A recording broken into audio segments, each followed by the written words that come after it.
ரிஷபராசி காலபுருஷனுக்கு 2வது ராசி, அதாவது ராசி மண்டலத்துல 2வது ராசி.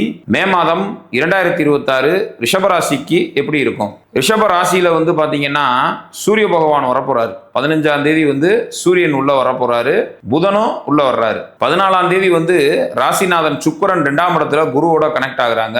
செவ்வாய் 12ஆம் இடத்துல ஆட்சி ஆகுறாரு. சனி 11ஆம் இடத்துல லாபகரமா இருக்கிறார். சோ ரிஷபராசிக்கு கிரகங்கள் பூராமே ஓரளவுக்கு சாதகமாவே இருக்கு. ராசிக்கு 2ஆம் இடமும் அதே போல ராசி நாதனும் பவர்ஃபுல்லா இருக்கிறதுனால இந்த மாசம் பொருளாதார நிலை ரிஷபராசிக்காரவங்களுக்கு அதி அற்புதமா இருக்கும். தொழில் பண்றவங்களா இருந்தாலும் வேலைக்கு போறவங்களா இருந்தாலும் அதி அற்புதமான பலன்கள் ரிஷபராசிக்காரவங்க இந்த மாசம் பார்க்க போறாங்க.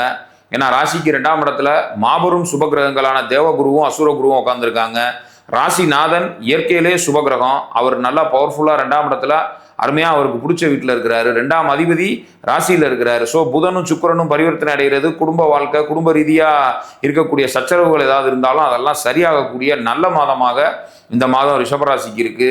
பயிற்சிகள் பூரா வரிசையா அந்த செவ்வாய் பயிற்சி ஆனாலும் சரி, அந்த புதன் வெளியேறது, சுக்கிரன் இதுல மிதுன ராசியில இருக்கிறது, இதெல்லாம் ரிஷபராசிக்கு ரொம்ப அற்புதமா இருக்கு. மொத்தத்துல இந்த மாசம் ஒரு 15ஆம் தேதிக்கு மேல எல்லாமே சாதகமா இருக்கு. முதல் 15 நாள் அப்படி ஒன்றும் மோசமா இல்ல.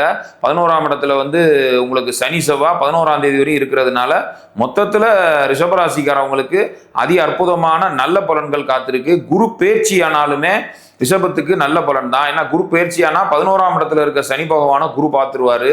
அப்ப 11ஆம் இடத்துல இருக்க சனியை குரு பார்க்கும்போது சனி சுபத்தன்மை அடைகிறாரு. அப்ப இன்னும் பலன்கள் நல்லபடியாக தான் கிடைக்குமே ஒழிய நிச்சயம் பாதகங்கள் இருக்காது. ஸோ நிச்சயமாக ரிஷபராசிக்காரவங்களுக்கு அதி அற்புதமான பலன்கள் எல்லா தரப்பு மக்களுக்கும் ரிஷபராசிக்காரவங்களுக்கு நல்லா இருக்கும். இதுல ரொம்ப முக்கியமா நம்ம இப்ப சொல்றது கோச்சார பலன்கள் தான். ரிஷபராசிக்கான கோச்சார பலனை தான் நம்ம இப்ப சொல்றோம். சரிங்களா? உங்களுடைய பெர்த் சார்ட் இருக்கு பார்த்தீங்களா, அதுல தசா புத்தி இருப்பு மற்ற விஷயங்கள்லாம் எப்படி இருக்குன்னு பார்த்தா தான் பலன்கள் ரொம்ப கரெக்டா சொல்ல முடியும். ஏன்னா இப்ப பலன்கள் ரிஷபராசிக்கு நல்லா இருக்கு, ஆனா அவங்க ஜாதகத்துல ஒரு பாதகமான தசை ஓடுச்சுன்னு வச்சுக்கோங்களேன், இந்த பலனை முழுமையா அனுபவிக்க முடியாது. சரிங்களா? அதனால பொதுவாக பொது பலன்கள் ரிஷபராசிக்கு இந்த மாசம் அதி அற்புதமா இருக்கு.